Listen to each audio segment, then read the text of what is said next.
মঙ্গলবার যেহেতু বিপত্তারিণী পুজো ছিল, তাই সন্ধেবেলায় চলে গেছিলাম বাজার করতে।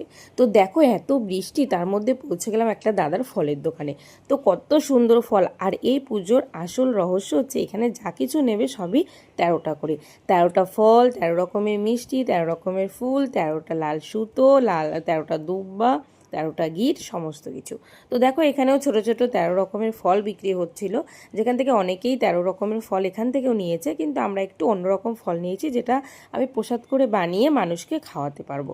তো এইখানে দেখো অনেক রকমের ফল ছিল, যেমন এই যে চেরি ফল, এটা আমি নিয়েছি, আলু বোখরা নিয়েছি, নতুন নতুন কিছু নিয়েছি।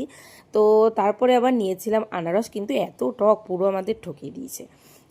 তো আমি তো এখন ফল টল নিয়ে পুরোপুরি রেডি হয়ে গেছি, কারণ এখন হচ্ছে আবার ফুল কিনতে হবে। তো দেখো আমি কত ফল কিনেছি।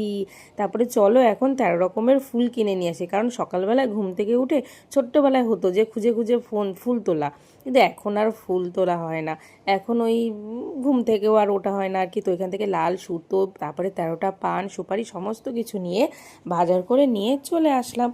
তো তারপরে এখন সোজাসুজি চলে যাব মিষ্টির দোকানে। তো এখানে মিষ্টি দেখো নিয়ে নিয়েছি, এখানেও কিন্তু 13 রকমের। বাড়িতে এসেই কিন্তু আমরা শুরু করে দিয়েছি কাজ, কারণ অনেকগুলো সুতো করতে হবে।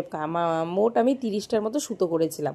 তো আমি আর বিট্টু মিলে সব রাতেই গিট দিয়ে রেখেছিলাম, আর সকালে আমরা দুব্বোটা দিয়ে গিট দিয়ে একদম পুজো দিতে চলে যাব। তো যাই হোক, দেখো আমাদের লাল সুতো তৈরি করা কমপ্লিট। আর ভিডিওটি কেমন লাগলো অবশ্যই জানিও। পুজোটা কিন্তু দিচ্ছি, তার ভিডিওটাও কিন্তু পাবে। তো চলো আজকের মতো টাটা, গুড নাইট।